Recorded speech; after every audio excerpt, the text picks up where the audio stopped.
பிறரை பற்றி எடை போடுவதற்கு முன்பாக உங்களுடைய தராசை சரிபார்த்து கொள்ளவும்.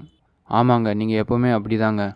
நம்ம முதுகுக்கு பின்னாடி எவ்வளோ அழுக்கு இருக்குதுன்னு தெரிஞ்சுக்கிட்டு அதை முதல்ல க்ளீன் பண்ணி சரி செய்யணும். அப்புறமா அடுத்தவங்க அழுக்கை பற்றி நம்ம பேசணும். தன்னை தானே நெறிப்படுத்தி கொள்வதில் வல்லவர்கள் மகர ராசிக்காரங்க. உண்மைதானே? நீங்கள் இப்படி தானே இருப்பீங்க? கமெண்ட்டில் சொல்லுங்கள், லைக் பண்ணுங்கள். அதாவது ஒரு பானை சோத்துக்கு ஒரு சோறு பதம்னுவாங்க. மகர ராசிக்கு ரொம்ப தூரம் யோசிக்கவே வேணாம். அவங்களுக்கு சின்ன இன்ட்டு கிடைச்சாவே போதும், அடுத்த கட்டத்துக்கு போயிடுவாங்க. அவங்க கரெக்டாக ஒருத்தவங்கள தெளிவாக புரிஞ்சிக்க முடியும். என்னை பொறுத்த வரைக்கும் மகர ராசி 10 பேர் முன்னிலையில் இருக்க சொல்ல எதுவுமே தோணாது. அவங்க தனியாக இருந்தால் தான் பெரிய திறமைசாலின்னு காட்ட முடியும். இதை முதல்ல நல்லா தெரிஞ்சுக்குங்க. உங்களுடைய பலமே அதுதான், இண்டிவிஜுவலாக இருக்கிறது தான். நீங்கள் 10 பேருக்கு முன்னாடி இருந்தீங்கன்னா உங்களுக்கு உங்கள் பலம் தெரியாது. அந்த இடத்துல நீங்கள் மௌனமாக இருக்கணும். அதே நீங்கள் தனிப்பட்ட முறையில் இருந்தீங்கன்னா எக்கச்சக்கமாக நீங்கள் போவீங்க, எங்கேயோ போவீங்க. உங்களுடைய திறமையே அங்கே தான். அதை தான் இப்போ கொடுக்க போகிறாங்க எல்லா கிரகமும். அதில் ஃபஸ்ட்டு குரு. இந்த குரு பகவான் 6வது வீட்டுக்கு வருகிறார். 6th பிளேஸ் வந்திருக்காரு. 6ஆம் வீடுனா என்ன? பணத்தை எப்படி செலவு பண்ணணும், இது குரு உங்களுக்கு சொல்லி கொடுப்பாரு. மகர ராசிக்காரங்களை இருக்குதுன்னே காட்டிக்காதீங்க. அப்படின்னா என்ன? பணம் என்கிட்ட நிறைய இருக்குதுன்னு காமிச்சிங்கனாவே எல்லோரும் உங்கள் கிட்டே வந்துடுவாங்க. அவங்க கேட்டால் நீங்கள் அப்புறம் கொடுக்க வேண்டியது இருக்கும். கொடுக்கலன்னா கெட்ட பேர். அப்போ பணம் கேட்டால் கொடுக்கணும்.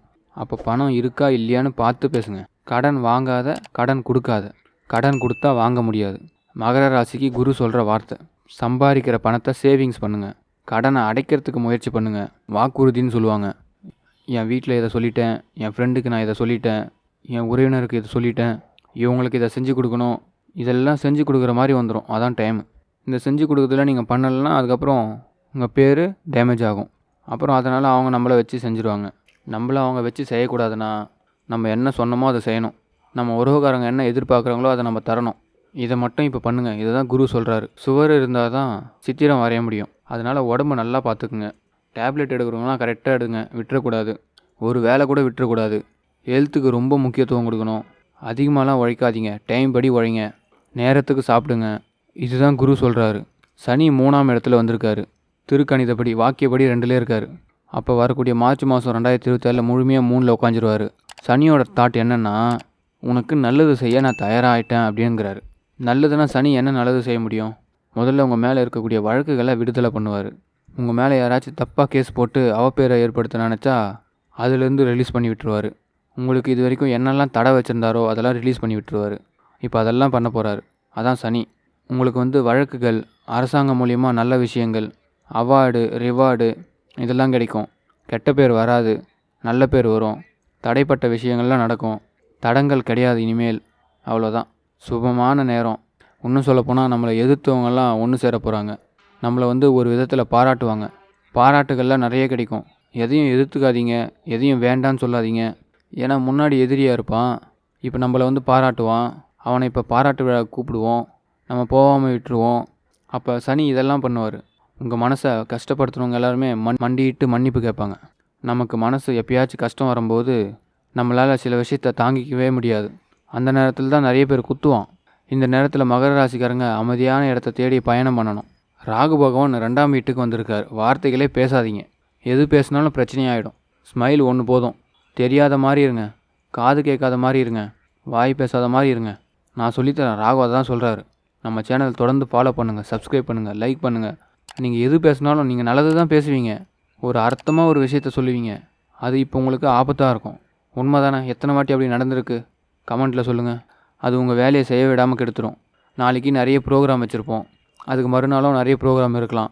யார்கிட்டையாச்சும் எதையாச்சும் நீங்கள் ஒன்று கேட்க, அவங்கக்கிட்ட போய் அதை சொல்ல, அதனால் உங்களுக்கு வரக்கூடிய ப்ரோக்ராம் கெட்டு போயிடும். நம்ம குடும்பம் நம்மளை நம்பி இருக்கும். நம்ம குடும்பத்துக்கு செய்ய வேண்டியது செய்ய முடியாமல் போயிடும். வண்டி எடுத்தோமா, வீட்டுக்கு போனோமா, வேலையை பார்த்தோமா, திரும்பி வீட்டுக்கு வந்தோமா, அப்படி இருக்கணும். இந்த இடையில ஒருத்தன் கேட்டானேன்னு கேள்விக்கு பதில் சொல்ல போய் அது நமக்கு பெரிய பிரச்சனையை உண்டாக்கிடும். பாயிண்ட்டு புரியுதா? இவ்வளோ தான் பாயிண்ட்டு. கேது பகவான் உங்களுக்கு 8வது வீட்டுக்கு வந்திருக்கிறார். அப்படின்னும்போது கேது என்ன பண்ணுவார்னா, ஆயுள் பலம். ஆயுளுக்கு ரொம்ப கவனமாக இருக்கணும். நான் முதல்ல சொன்னது தான், பயப்படாதீங்க. துன்பத்தை கண்டு பயப்படக்கூடாது. மனித நேயத்தை கண்டு நம்ம பயப்படக்கூடாது. அப்படின்னா என்ன? நம்ம தப்பு பண்ணுறோமோ அப்படின்னு நினச்சி பயப்படாதீங்க. உடம்பை பார்த்துக்குங்க. கேது 8ல் வந்திருக்கிறதுனால நம்ம உறவுகள், பிள்ளைகள், அப்பா அம்மா, உடல் நலம் இதில் ரொம்ப கவனமாக இருக்கணும். அப்போ மகர ராசிக்காரவங்க மெடிசன் எடுத்துக்கிறதா இருந்தால் மெடிசன் கரெக்டாக எடுத்துக்கணும். எந்த ஃபுட்டு அவாய்ட் பண்ணணும்னு சொல்லியிருக்கிறாரோ அந்த ஃபுட்டை அவாய்ட் பண்ணணும். ஒரு நாளும் பண்ண மாட்டேன், இந்த ஒரு நாள் மட்டும் பண்ண மாட்டேன், அதெல்லாம் சொல்லவே கூடாது. பிபி ஏறிடும். அதே மாதிரி இந்த கோர்ட்டு கேஸு சம்மந்தப்பட்ட விஷயத்தில் நீங்கள் விட்டு கொடுத்துருங்க. ஈகோ பார்க்க வேண்டாம், இல்லைனா தேவையில்லாமல் தொந்தரவு இருக்கும். கேது 8ல் இருந்து நம்மளை குழப்புவார். ஏன்னா நமக்கு ஞானம் கிடச்சிரும். நமக்கு ஞானம் கிடைச்சா எப்போ கிடைக்கும்? மற்றவங்க என்ன நினைக்கிறானோ அதை தெரிஞ்சுக்கிற பேர் தான் ஞானம். நம்ம சொல்கிறது மற்றவங்க கேட்கணும்னு நினச்சா அது பேர் ஞானம் கிடையாது. ஞானத்திலே எவ்வளோ விஷயம் இருக்குது பாருங்கள். மற்றவனையும் புரிஞ்சுக்கணும். முட்டாள் பையன்கிட்ட போயிட்டு நம்ம புத்திசாலியாக இருந்து முட்டாள் சொல்கிறத நான் சொல்கிறத நீ கேள்றான்னு அப்படின்னு சொன்னான் அவனுக்கு எப்படி தெரியும்? முட்டாள்கிட்ட போய் புத்திசாலி பேச முடியாது. அப்போ அந்த இடத்துல புத்திசாலி ஜெயிக்கணும்னா என்ன பண்ணணும்? முட்டாள் சொல்கிறத கேட்கணும். இதுக்காக நம்ம கெட்டு போக மாட்டோம்.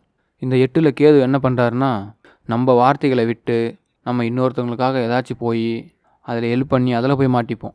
அதனால் ரொம்ப நெருக்கமானவங்க ரொம்ப ஒரு இடத்துல ரொம்ப கெஞ்சி ஒரு இடத்துல கூப்பிட்டா மட்டும் போங்க. நீங்களாக போய் தலையை விடாதீங்க, வேண்டாம். இது எல்லாம் தான் கேது, ராகு, குரு, சனி சொல்கிறாரு.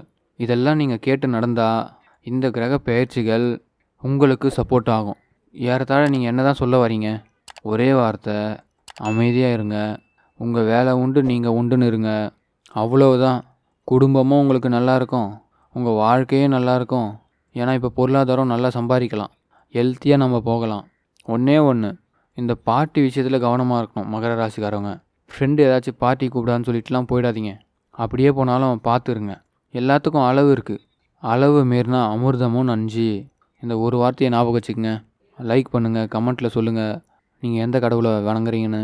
மகர ராசிக்காரவங்களுக்கு ஷேர் பண்ணி விடுங்க. சப்ஸ்கிரைப் பண்ணி பெல் ஐக்கானை கிளிக் பண்ணுங்கள் வச்சுக்கோங்க. என்றைக்குமே ஒன்றே ஒன்று தான், ஒரு நல்ல குரு கிடைத்து விட்டால் நம்ம வாழ்க்கை என்றைக்குமே வெற்றியாகும். பல விஐபிகள்லாம் வாழ்ந்து கொண்டு இருக்கிறார்கள். அவங்கெல்லாம் வெற்றி பெற்று கொண்டு இருக்கிறார்கள். அவங்க பின்னாடி ஒரு விஐபிக்கு பின்னாடி ஒரு குரு இருக்கிறாங்க. யாரோ ஒருத்தவங்க அவங்களுக்கு பிளான் போட்டு தராங்க. இல்லைனா அவங்க விஐபியாக தொடர முடியாது. யாரோ ஒருத்தவங்களுடைய பேச்சை நம்ம கேட்கும்போது தான் நம்ம பெரிய ஆள் ஆக முடியும். நம்ம வீடு ஒரு ஆணாக இருந்தால், அவன் குழந்தையாக இருந்தால், இளைஞனாக இருந்தால் அவனுடைய தாய் தந்தையோட பேச்சை கேட்கணும். அடுத்து குரு வாத்தியார் பேச்சை கேட்கணும். எந்த பாடத்தை எந்த தலைப்பில் எடுத்துக்கிறோமோ அந்த பாடத்தை சொல்லி கொடுக்குறவருடைய அணுகுமுறை, அவருடைய பேச்சை கேட்கணும். கல்யாணம் ஆகிடுச்சுன்னா மனைவியோட பேச்சை கேட்கணும். இதுதான் ஃபஸ்ட்டு குரு சிலபஸ். பெண்ணாக இருந்தாலும் அதே தான். கல்யாணம்னா கணவனுடைய பேச்சை கேட்கணும். நமக்கு எல்லாமே புரிய வரும். இருந்தாலும் ஒரு சஜஷன், ஏங்க நான் இப்படி பண்ணலாமா? அங்கேயே ரிசல்ட் தெரிஞ்சிடும், போகலாமா வேண்டாமான்னு. எவ்வளோ பெரிய பிஸ்னஸ் இருந்தாலும் சரி, பிஸ்னஸ் பண்ணுறீங்க, நீங்கள் எந்த வேலையில் இருக்கீங்க, ஒரு முடிவு எடுக்க போகிறீங்க, அப்போது ஒரு குருக்கிட்ட கேளுங்க. ஒரு நண்பன் கூட உங்களுக்கு சப்போர்ட்டாக பேசுவான், சொந்தக்காரங்க உங்களுக்கு ஆப்போசிட்டாக பேசுவாங்க. அப்போது ஒரு குரு கரெக்டாக ஐடியா கொடுப்பாரு. அதுக்கு தான் ஜோதிடம் பார்க்குறோம். என்னை பொறுத்த வரைக்கும் நான் சொல்கிற ஐடியா தான். என்கிட்ட ஜாதகம் பார்க்குறவங்ககிட்ட முதல்ல சொல்கிற செய்தி, நீங்கள் என்ன நினைக்கிறீங்க? இப்போ இது வேணுமா? இந்த நேரம் வேண்டாம், இல்லை இந்த நேரம் வேண்டும். ஆனால் எது ஆசைப்பட்டாலும் அது உனக்கு நடக்கும், ஆனால் கொஞ்சம் வெயிட் பண்ணுன்னு சொல்லுவேன். இல்லை நான் இந்த நேரம் கரெக்டாக இருக்குது செய்யின்னு சொல்லுவேன். அவ்வளோதான். இந்த ஒரு வழிகாட்டல் இருந்தால் எல்லா கிரக பெயர்ச்சிகளும் உங்களுக்கு சாதகமாக இருக்கும். அந்த இறைவன் உங்களுக்கு எல்லாருக்கும் சப்போர்ட் பண்ணுறார், நல்ல வழியை காட்டுறார்.